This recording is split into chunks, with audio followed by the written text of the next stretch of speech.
All right, y'all. So I am back and I feel good about episode 2. Now, in the last episode, I spoke about ways that you are or should be able to understand what wellness gives you, what the wellness industry gives you, and then you can make choices based on how um, your lifestyle best suits the way that you choose to um, incorporate wellness into your lifestyle to be the most successful. But I wanted to take it back and I wanted to speak more about how I found myself in this actual space, in this space of wellness, in this space of healing, in this space of awareness. Disclaimer: sometimes I crash when I come in the house and I am not able to do too much of anything because I've had such a long day. So if you hear the washing machine in the other room, it's because I am literally washing. It's like close to 5, and I get a lot of my ideas super early in the morning. Sometimes I'll jump up in the wee hours of the morning and am like, I want to record something. So this is one of those mornings. Also, if you hear my sexy voice, it's because early in the morning, that's how I sound. So don't think that you're going to get this voice all the time because it only comes super early in the morning. All right, y'all. I'm finished playing. Let's get back to the how I found myself here, how I want to continue to be in this space of healing, this space of awareness, and this place where we're having those emotions. Maybe this can help you out with making a decision based on what you're feeling and what the next phase of your life could be. So the way that I knew, the 3 things that I knew that it was time for me to recalibrate, like start over, was that I was living in an emotionally avoidance state and not emotional alignment. Well, let me go back to starting out with losing my dad when I was 20 years old, and I never, like I said, had the tools to be able to deal with those emotions, and so I bottled them up, and I learned to live with them. So that was one part of the emotional avoidance. Fast forward to having 2 children, and then another form of abandonment. So I feel like I first experienced what abandonment felt like when my father passed away. It may be some levels of abandonment that happened before that. I know there are some levels of abandonment that happened before that, but before I get, like, that's a whole nother story. Like, I could go on and on, or I could start from a different place. But what I had truly started to discover or understand what what abandonment was and what I could equate it to was the first time that I really felt that was when my father passed suddenly. And then fast forwarding to having children and their dad having to be gone away for a very long time, 10 years. Before that, 5 years. And so I had done an immense amount of time being in a relationship with a partner that essentially I felt like I was alone. I had felt abandoned the first time when I had my first son, and there was time that he was going to be away then. That particular time we were together, and I was willing to like stick it out at that time. I felt like I didn't want to be treated like I felt like I didn't want someone else to experience what it was that I had experienced in feeling abandoned. And so I knew that the right thing for me to do was to stay in the relationship. And so that's what I did. The second time around, I had baby number 2, still in a relationship, but was forced with, and that's a whole nother story, child, because I left. And then, anyway, baby number 2, and then more time. And then this time, it was not 5 years, it was 10 years. And I was like, that was my first real reality check, like coming back to myself, like, okay, so this has happened before. Are you going to do this again? And this is a repetitive cycle. So observing that, knowing what that was, and then moving from that the very first time, making a decision to do that then. And then fast forwarding from that, not compartmentalizing, still no therapy ever, ever, ever. But dealing with large or huge moments in my life that things had been taken away from me, and I didn't have the answers, and I didn't have the tools to be able to manage those things. I didn't have the skill set to be able to manage them. I didn't have the mindset to be able to manage them. So another thing that I packaged up, put inside of the closet, and put it away because it was too difficult to deal with. And then the pandemic comes, but before the pandemic, burnout. I was experiencing burnout and didn't even know or have the language to express that. Going back into a place where I was feeling like I was in single motherhood. Fast forward, another child. This is insane. Now that I'm like going over the list, it's like, you are crazy. But these major transitions and still not having a way of fully acknowledging what they are, and a way to like process what was going on. And also the pandemic. The pandemic for me really was a huge moment of awareness. So whereas people were dying and things were like seemingly closing up, that was where I had my first piece of a rose grow from the concrete. The breakup, the accident, and like I said, I finally saw the patterns. I saw that I wasn't strong, and I saw that I was avoiding all of these things. And it's like life just did this. And I had to start from the bottom up emotionally. I was living in emotional avoidance and not alignment. Having all of these losses happen to me, for example, my father passing away, my son's father having to be locked up for a third time, a burnout from working years and years and years of just servicing and giving to people and never really being able to fill my cup back up. So burnout, the pandemic, single motherhood, all of these major transitions. And then what really like the straw that broke the camel's back was, of course, my accident, and then another major breakup. So all of these things that have happened in this large amount of time, but all of these major things that happened in a small amount of time is what kind of phased out. Like I had become such a different person, and I wasn't dealing with what was actually going on. I was avoiding it, and it was time to face those truths.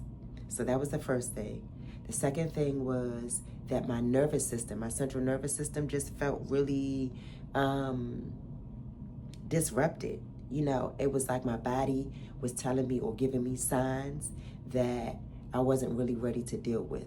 For example, the anxiety that you feel in your body, the ability to be in full survival mode. So kind of just like moving in a fast forward place and not really dealing with what's going on now. It's almost like an autopilot. You're moving in autopilot because you got to move to the next phase, but you're not really dealing with the here and now. And that can be very detrimental as well. So, and then lastly, my spirit was dying in the environment that I was in. So I would come home, I was feeling like emotionally drained. Things were not aligning with what my purpose was and what I was dealing with or experiencing at home. The relationship just did not align anymore. It just no longer matched my truth. And so that was when I made a decision to like leave in my mind first. Then I had to come up with ways that what it took for me to be able to leave. Like, where could I go? Steps that I needed to take. And so this is where I am now. Like, I packed all of my stuff up, I relocated, and I made a life for myself in literally an Airbnb. Like, that sounds crazy to say, but I literally relocated and moved into an Airbnb to save my life. Now, throughout all of these things that were happening, there were points where I felt like I was pulling my hair out. I felt like I was losing my mind. I felt like I was so out of control of my circumstances, my environment, my life, and those were some of the reasons that brought me to making the very, very tough and hard decision to pack everything up and just leave. Here is where I'm going to need you to like grab a pen really quickly, grab your phone so you can take notes, here are 3 ways that I maintained my positive frequency when I felt like hope was not enough. Ooh, I need some tea. Finishing up this water. Radical acceptance over forced optimism. I finally accepted. I was at a space where I accepted what was going on and I understood. Mind you, I was going through therapy. I had therapy sessions every single week. Even when I felt like I had nothing to talk about, I was there on every Monday morning, 9 a.m. for my therapy. I felt like largely that played a major role in me being able to like have some hope and not hope, but have some faith with things that I could not see yet, but I knew needed to happen. So I accepted the things that were going on. I understood that things were not okay, number one. I stopped pretending that what I was feeling, that I wasn't feeling. So I was able to deal with what was actually going on. Acceptance creates emotional space, right? Being able to accept what has happened opens up, it's like a breath of fresh air. So it opens up possibility. It opens up this emotional scale where you don't feel so down. You're probably like, what the kids say, 6, 7. But you could see over that. It wasn't just a mid line. There was, oh, maybe this can happen. Maybe this is something that could work for me. 3 ways, I want to just go back. The 3 ways that I maintain a positive frequency when I felt like hope was not at the forefront was, my baseline was my spirit, my body, my mind. My body and my spirit was telling me that it's okay to be where you are. It's okay to accept that things did not work out. Once I opened up and I understood that, it was like, it was just like the breath, the air that I was breathing was functional, high quality air. The second thing that I would say allowed me to stay in a positive frequency when hope didn't feel, when I could not see the hope in all of this, was borrowing my community's support or strength. Even though I feel like I'm a pretty strong person, a lot of times the people that are the most strong are the people that need the most help, because I can move it all in my car. I can move it all on my back. I don't need movers. I don't need this. I don't need that. When in reality, I really did. I needed my community. So do I move everybody with me? Do I find a space to be okay with my children being in different households without me 100% of the time? Like, those were things that I wasn't strong enough to accept, but I borrowed my community and my family's strength to be able to make me a way throughout all of that. And so I made the decision to like split my family up. I made the decision to ask for help and ask for, support. So I want to just like say these things to you if you're dealing with this, so that you understand that splitting up your children between homes for me was not failure. It was strategy. A mother's strength is amplified by her village. Non-traditional doesn't mean broken, it means supported. I would like to say that community saved me in the moments that hope didn't.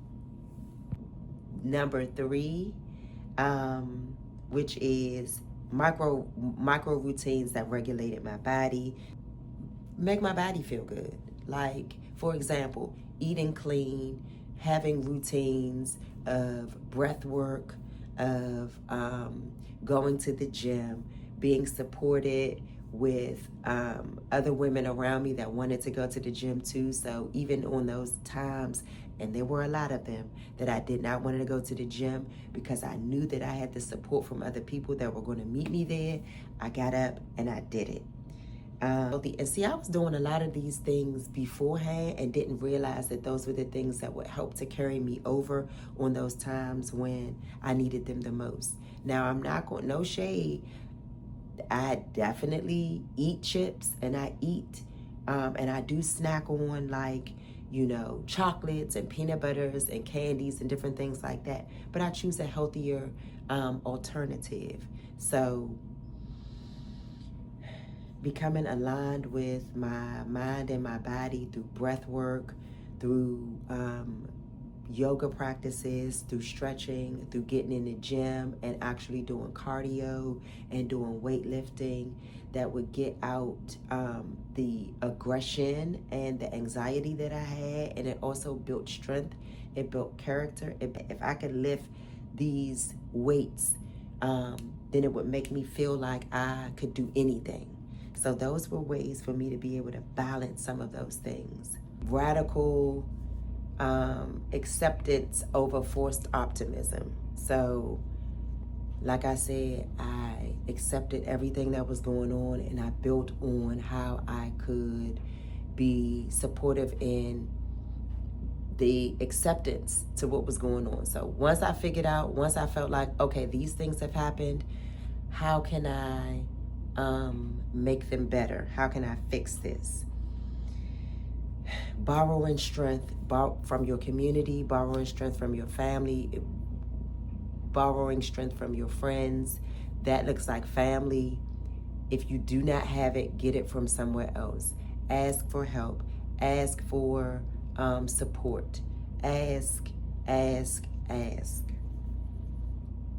And then lastly, micro routines that regulated my body. So small, I want to be clear and say this and be so very honest about this. Wellness does not happen in large quantities. They're like mini or micro, you have these micro moments where you find that, oh my gosh, I did this. I feel good about it. So for example, small things that get you to this large place, not placing these large, very untangible tasks or goals at one time on yourself. Small, mini, micro moments or movements to get to that is what will, number one, help you along the way, because once you've accomplished this small thing, these few small things, then you're like, okay, I'll take a larger chunk out of it.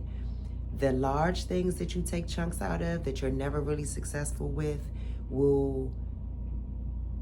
it promotes movement but not productivity, right? And so in your mind you think, hey, I'm doing this, I'm doing that, but are you really like checking off those tabs? So be mindful about what it is that you want to do and you have the full ability to do, because when you're checking off those things that allow you to feel good about completion, that is what gets you to the next phase. Sometimes the most non-traditional choices are the ones that save you. make the choice to choose you. Make the choice to do the things that are going to push you to the next level. You choose the things that are going to have you level up in life. Wellness is an illusion until you start to feel. This is my journey back home to myself through the grief, through motherhood, through loss, through rebirth, through love, through courage, to walk away from everything